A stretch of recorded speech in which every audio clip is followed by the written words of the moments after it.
Hello, it's Robin Da Vinci, and I am going to talk today about the hidden costs of an electric car. I happen to own one, and I enjoy it a lot. It is fun to drive, it is easy to drive, and it's, not one of the high-priced ones, even though people say, geez, the price of electric cars is pretty high. It's a very, very nice car. It's roomy. It's not one of the big brands, and I don't even know that I'd want one of those because I'm just not a car snob. And I never knew how to be a car snob, to be honest. So I'm not that into cars. But I want to talk to you about the electric car very seriously because, as you know, I've had one and I've owned it for 5 years. So one of the things that happens with electric cars is, where do you plug in? Well, I have been privileged to have places that I could plug in where I lived. Had a condo that had my own garage. I didn't have 240, we only had 110, but we could get back about 25 miles a night by just plugging in. And if I used the electric car to only tootle around town, I rarely needed to plug in because once you got a full charge, electric cars do very well in city travel. And in fact, they do very well in traffic. So it's not really the problem when you have an electric car in the city and you tootle around. The electric car changes and it becomes costly when you want to go on long trips. Now, I admit to having electric car anxiety for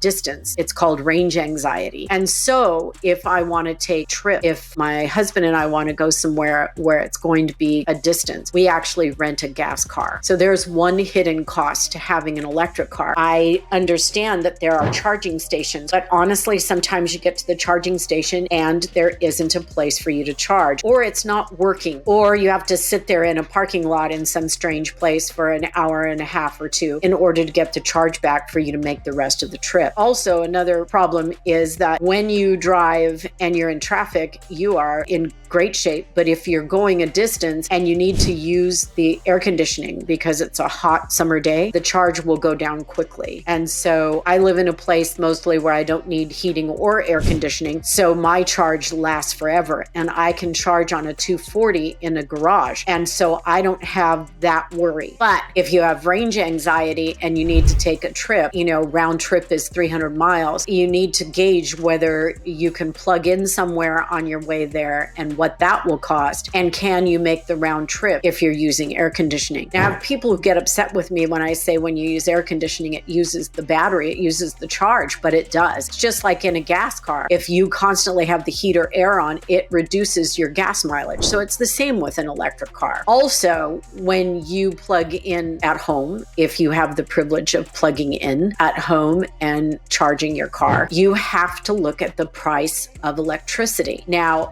my lovely electric company sends a letter every single month saying that we are using more electricity than our neighbors. And it's true because our neighbors basically have gas cars. I'm plugging in at night to charge my car. So my electricity bill is slightly higher. And there are tiers that you pay when you have electricity. This is the average and you pay this price. If you go to the next tier, you pay a higher price. If you get into that third tier, which a lot of people do at Christmas when they have Christmas lights and Christmas trees and a lot of people over and computers and using all of this extra stuff, your electric bill will go up. But with an electric car, you do enter a new tier of price per kilowatt. So what you want to do is you want to make sure when you get an electric car and you're charging it that you know the price per kilowatt and how much it's costing you, price per gallon of gasoline. How far can you go on a charge versus how far can you go on gasoline? And I have to say that in general, the electric car is a wonderful, wonderful thing, but it has to be convenient to charge. You have to moderate your range anxiety and you have to understand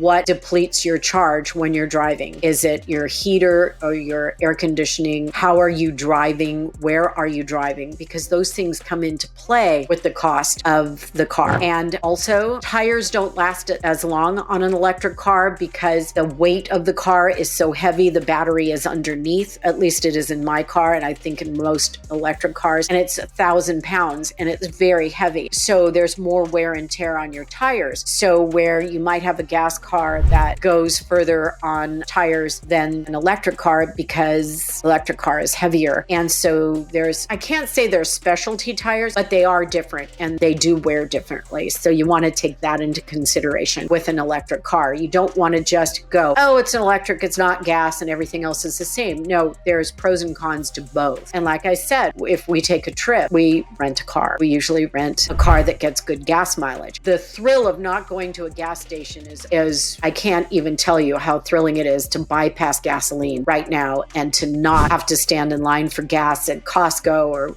wait in line or pay the high price of gasoline right now. And I've seen it drop into the fours now, but I've seen it as high as 6 or more. And I just want to remind you that gasoline is the one commodity that does not go down because you use it more. If you're in a state where there's high gasoline use, the price of gas stays higher. There's all kinds of reasons for that, but we live in a capitalist society, and I'll just leave it at that. So electric car, it's really fun to bypass all those gas stations and all those people that are waiting in line to get gasoline and you are not. And because I have the privilege of plugging in at home, I don't feel the pinch of having an electric car with no place to plug in. Some corporations are putting plugins where you work, and so you can charge. And I know airports are doing that, and they have big charging bays where you can go and charge. So you show up a little early while you're waiting for someone at an airport. Can't go in anyway, so you can sit and charge in your car. That's something good. It really matters to belong to a charging type of club where you get a card and it's, you insert the card and you're part of the membership and you can charge that way. Charging on 110 takes longer, so if you can get 240. I know that some of the electric cars come with a charging mechanism to install in your house. That costs money. I haven't done it for a while, and I know a client did, and it cost him $1,200 to install a charging station in his garage. He's lucky enough to have a garage and have a charging station. And then if,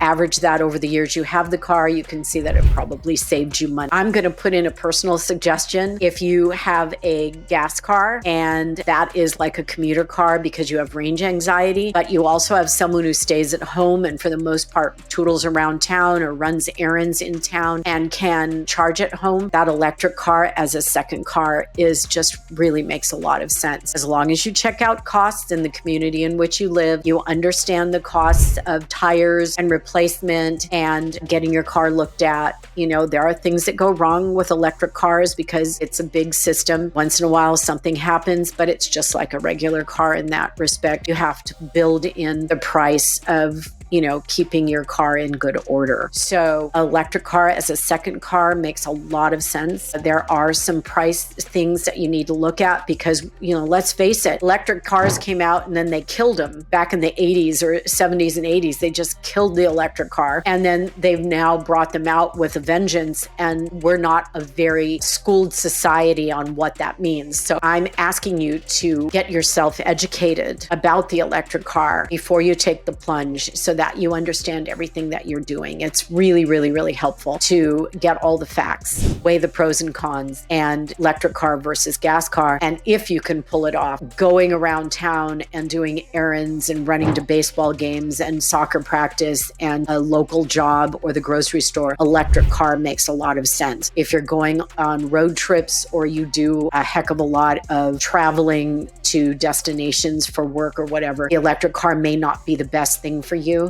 And also understand how electric cars work in bad weather. You have to understand, how is it okay? Is it okay in cold weather, snow, extreme heat? Understand those things before you buy. I'm not telling you anything you don't know. Before you buy anything, you should do the research, but especially on an electric car, since it's a new phenomenon. It's an old idea that's all of a sudden become bright and beautiful. So check it out. I think it's a good idea. I do love my electric car. So does my husband. It really is something that we enjoy driving, and we make allowances for when it's not the best choice. So I hope this helped. Like and subscribe. I have more hidden costs coming, but think about it. The electric car has a lot of value. Thank you.